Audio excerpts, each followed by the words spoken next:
शांताकारं भुजंगशयनं पद्मनाभं सुरेशं विश्वाधारं गगनसदृशं मेघवर्णं शुभांगं लक्ष्मीकान्तं कमलनयनं योगिभिध्यानगम्यं वंदे विष्णु भवभयहरं सर्वलोकैकनाथं।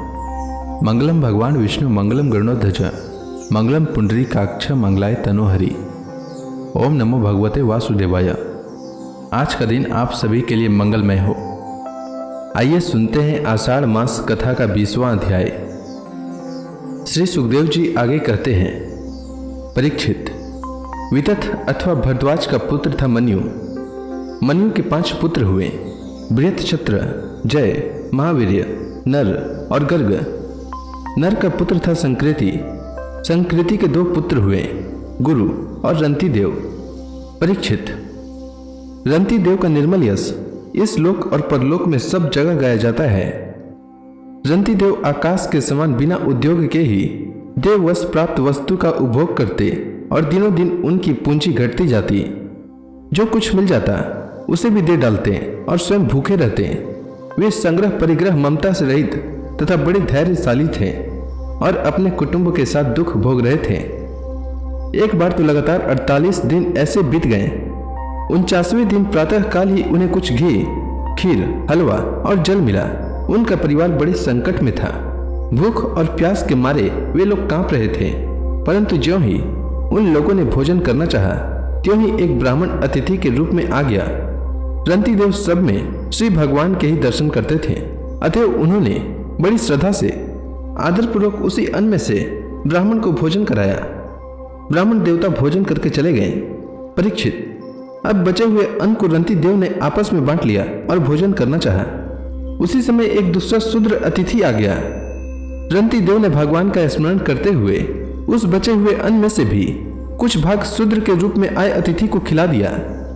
जब शूद्र खा पीकर चला गया, तब कुत्तों को लिए हुए एक और अतिथि आया। उसने कहा, राजन, मैं और मेरे एक कुत्ते बहुत भूखे हैं, हमें कुछ खाने को दीजिए। रंतिदेव ने अत्यंत आदर भाव से जो कुछ बच रहा था सब का सब उसे दे दिया और भगवान में होकर उन्होंने कुत्ते और कुत्तों के स्वामी के रूप में आए हुए भगवान को नमस्कार किया। अब केवल जल ही बच रहा था और वह भी केवल एक मनुष्य के पीने भर का था। वे उसे आपस में बांटकर पीना ही चाहते थे कि एक चांडाल और आ पहुंचा। उसने कहा, मैं अत्यंत नीच हूं, मुझे जल पिला दीजिए। चांडाल की वह करुणापूर्ण वाणी, जिसके उच्चारण में भी वह अत्यंत कष्ट पा रहा था, सुनकर रंतिदेव दया से अत्यंत संतप्त हो उठे और ये अमृतमय वचन कहने लगे, मैं भगवान से 8 सिद्धियों से युक्त परम गति नहीं चाहता, और तो क्या, मैं मोक्ष की भी कामना नहीं करता। मैं चाहता हूँ तो केवल यही कि मैं संपूर्ण प्राणियों के हृदय में स्थित हो जाऊं और उनका सारा दुख मैं ही सहन करूं, जिससे और किसी भी प्राणी को दुख न हो। यह दीन प्राणी जल पी करके जीना चाहता है। जल दे देने से इसकी जीवन की रक्षा हो गई। अब मेरी भूख प्यास की पीड़ा, शरीर की शिथिलता, चिंता, गलानी, शोक, विषाद और मोह, ये सब के सब जाते रहे। मैं सुखी हो गया।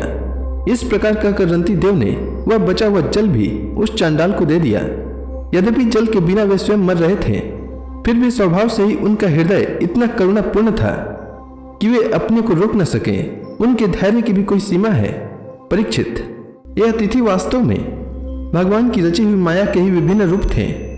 परीक्षा पूरी हो जाने पर अपने भक्तों की अभिलाषा पूर्ण करने वाले त्रिभुवन स्वामी ब्रह्मा, विष्णु और महेश तीनों उनके सामने प्रकट हो गए। रंतिदेव ने उनके चरणों में नमस्कार किया। उन्हें कुछ लेना तो था नहीं। भगवान की कृपा से वे आसक्ति और स्प्रिया से भी रहित हो गए तथा परम प्रेम में भक्ति भाव से अपने मन को भगवान वासुदेव में तन्मय कर दिया। कुछ भी मांगा नहीं। परीक्षित, उन्हें भगवान के सिवा और किसी भी वस्तु की इच्छा तो थी नहीं। उन्होंने अपने मन को पूर्ण रूप से भगवान में लगा दिया। इसीलिए त्रिगुणमय माया जागने पर स्वप्न दृश्य के समान नष्ट हो गई। रंतिदेव के अनुयायी भी उनके संग के प्रभाव से योगी हो गए और सब भगवान के ही आश्रित परम भक्त बन गए। मन्यु पुत्र गर्ग से शनि और शनि से गार्ग्य का जन्म हुआ। यद्यपि गार्ग्य क्षत्रिय थे, फिर भी उससे ब्राह्मण वंश चला। महावीर्य पुत्र था दुरितक्षय। दुरितक्षय के 3 पुत्र हुए, क्षयरुणी, कवि और पुष्करारुणी। ये तीनों ब्राह्मण हो गए। बृहत्क्षत्र का पुत्र हुआ हस्ती। उसने हस्तिनापुर बसाया था। हस्ती के 3 पुत्र थे, अजमेर, द्विमेढ़ और पुरुमेढ़। अजमेर के पुत्रों में प्रियमेध आदि ब्राह्मण हुए। इन्हीं अजमेर के एक पुत्र का नाम था बृहदिषु। बृहदिषु का पुत्र था बृहदधनु। बृहदधनु का बृहत्काय और बृहत्काय का जयद्रथ हुआ। जयद्रथ का पुत्र हुआ विशद और विशद का सेंजित। सेंजित के 4 पुत्र हुए, रुचिराश्व, दृढ़नु, कास्य और वत्स। रुचिराश्व का पुत्र पार था और पार का पृथुसेन। पार के दूसरे पुत्र का नाम नीप था। उसके 100 पुत्र थे। इसी नीप ने सुख की कन्या कृत्वी से विवाह किया था। उससे ब्रह्मदत्त नामक पुत्र उत्पन्न हुआ। ब्रह्मदत्त बड़ा योगी था। उसने अपनी पत्नी सरस्वती के गर्भ से विश्वक्सेन नामक पुत्र उत्पन्न किया। इसी विश्वक्सेन ने जागेश्वर के उपदेश से योग शास्त्र की रचना की।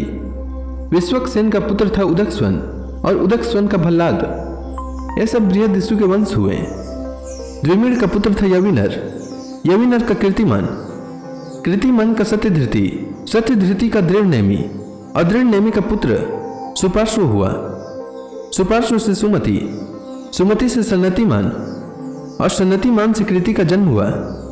उसने हिरण्यनाभ से योग विद्या प्राप्त की थी और प्राच्य साम नामक ऋचाओं की 6 संहिताएं कही थी।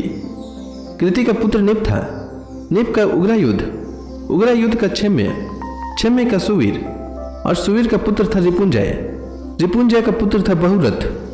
द्विमेढ़ के भाई पुरुमेढ़ को कोई संतान न हुई। अजमेर की दूसरी पत्नी का नाम था नलिनी।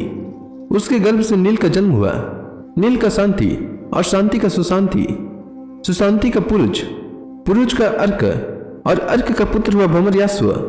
भमरयास्व के 5 पुत्र थे, मुदगल, यवनीर, बृहदिषु, काम्पिल्य और संजय।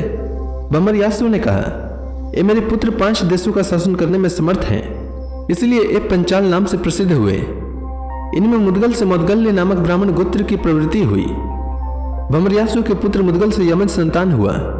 उनमें पुत्र का नाम था दियोदास और कन्या अहल्या। अहल्या का विवाह महर्षि गौतम से हुआ। गौतम के पुत्र हुए सतानंद। सतानंद का पुत्र सत्यधृति था। वह धनुर्विद्या में अत्यंत निपुण था। सत्यधृति के पुत्र का नाम था शरद्वान।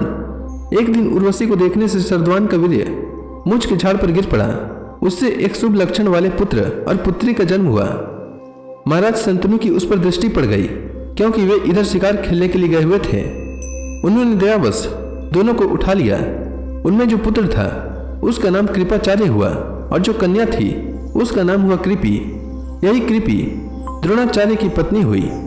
तो इसी के साथ श्रीमद् भागवत महापुराण में वर्णित भरत वंश का वर्णन और राजा रंती देव की कथा नामक यह अध्याय समाप्त हुआ।